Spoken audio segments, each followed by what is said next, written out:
For over 2 millennia, the Terracotta Army lay in silence, frozen sentinels guarding the tomb of China's first emperor, Qin Shi Huang.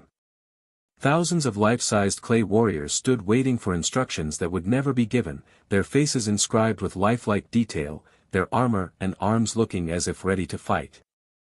For centuries they just stood there in eerie quiet, protecting a brutal leader even after death. But now, after all these centuries, that quiet has at last been broken.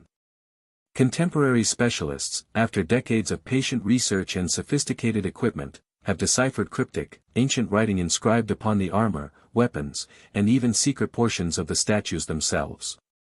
What they uncovered was not a glorious tribute to the emperor, nor a detailed battle record as some had believed, it was something far darker. It was a warning.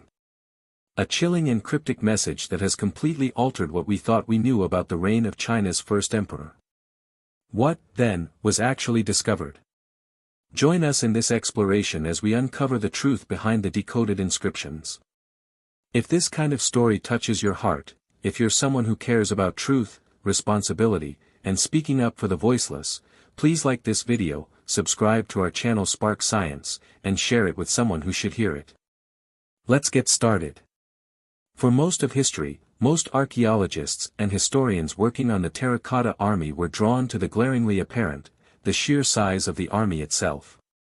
They gazed at the rows of thousands of statues arranged in neat ranks, the fine details of the soldiers, horses, chariots, and arms.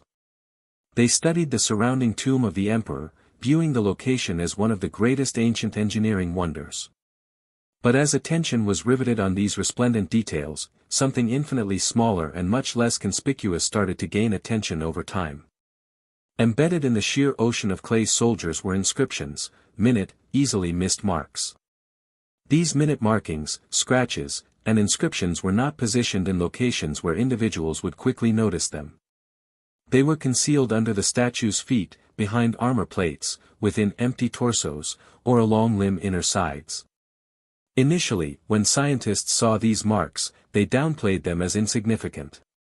Most believed they were mere workshop stamps, likely just labels for various craftsmen or groups of laborers. Others thought that maybe they were inventory numbers applied to monitor production. For decades, that was the general assumption. However, the deeper these symbols were examined, the more strange they seemed to get. Some symbols looked nothing like any form of Qin dynasty writing.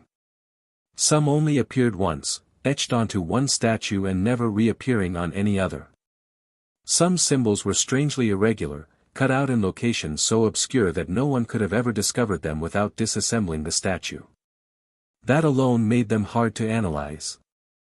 For decades, due to the fragility of the statues, scientists could not examine them extensively. They could not just smash the warriors to bits to look inside. And so, these enigmatic marks lay undisturbed, unstudied, and mostly forgotten. No credible theories about these enigmatic marks existed for decades. Scholars swept the topic under the rug, not wishing to indulge in outlandish theories.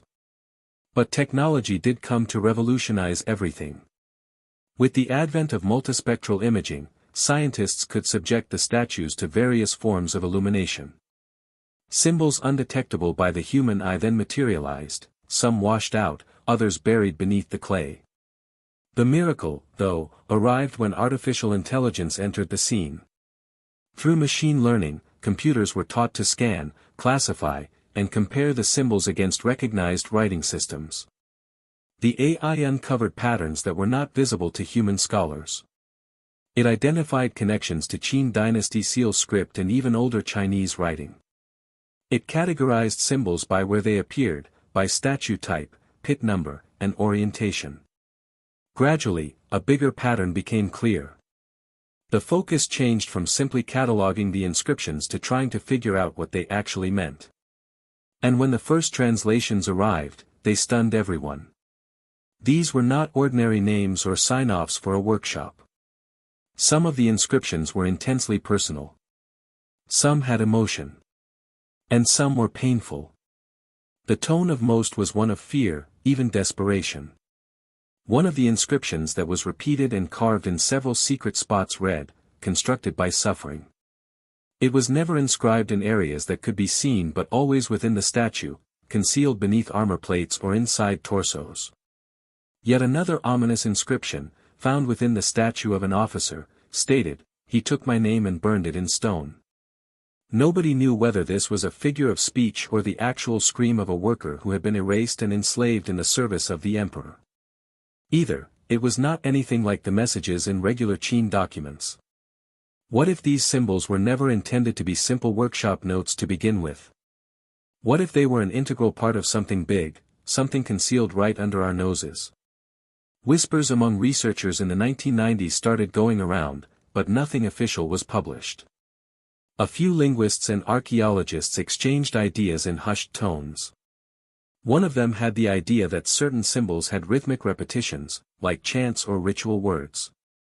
He theorized that the inscriptions may not have been meant to be read quietly, but actually spoken out loud, as part of rituals. If so, the implication would be that the symbols were intended to trap spirits into the statues, guaranteeing that these terracotta soldiers stood immortal watch over the emperor, even after death. Another theorist, a historian of ancient Taoist manuscripts, posited that the symbols were similar to shreds of spiritual incantations. Such incantations were traditionally employed to capture roving spirits and keep them from bringing harm. He even advanced a dark hypothesis, that part of the trapped souls were actually the very people who died building the Terracotta Army. Others went even further, theorizing that the marks were part of a much greater ritual pattern. This theory has it that the inscriptions weren't intended to be read as individual things at all. Instead, they created a single vast map of symbols that spanned the entire army, a gigantic ritual spell encasing something more profound, maybe even in the emperor's still-sealed tomb. These concepts, however, never saw print. The scholars who wrote them either dropped their studies, kept quiet, or vanished from the topic in general. Whispers of previous clandestine undertakings circulated. In the 1980s, whispers told of a Xi'an-based team that secretly cracked open damaged statues in search of hidden inscriptions. But their work ended abruptly. Some researchers fell ill, others resigned, and no official reports were ever released. It was as though the project had been deliberately erased. In the 1990s, a different university attempted sound scanning methods. They reported unusual echo patterns, suggesting hollow spaces inside the clay. One of the researchers even asserted marks had been left in inaccessible locations. But shortly after publishing his work on the internet, the record was removed and the project dropped.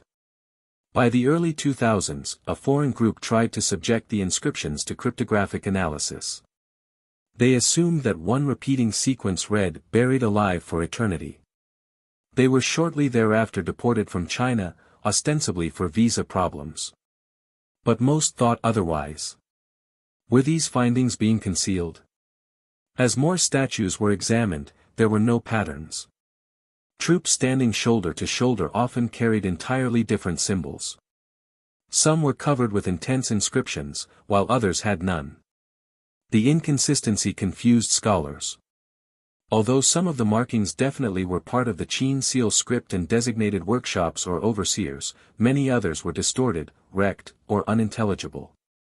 They obeyed no rules. With 3D laser mapping, specialists scanned statues in incredible detail. Small carvings tucked away in impossible locations were exposed for the first time. Thousands of inscriptions were now able to be collected without harming the delicate warriors. One of the most eerie finds was a sentence etched below the arm of a broken soldier along the rim of a pit, "Here lies death and those who served it." The message was succeeded by shattered, illegible symbols. Even more unforgiving was an inscription etched at the foot of a knelt-up archer, "I worked until my hands broke. Let him tread upon me forever." Whether this was a despairing cry of a suffering workman, or an oath of everlasting fidelity, its note was somber and funereal. These discoveries led specialists to reconsider everything. The Terracotta Army was no longer merely a representation of imperial dominance and eternal glory. It now seemed like a monument erected on the basis of human suffering, in which slaves left their agony inscribed on clay. Their silent voices, long denied, had now been heard. Maybe the army wasn't simply designed to protect an emperor. Maybe it was constructed to protect secrets, dark secrets buried for 3 millennia. And perhaps, just perhaps, the unearthing of a single soldier's secret inscription is the beginning of finding the deeper secrets entombed with the first emperor himself.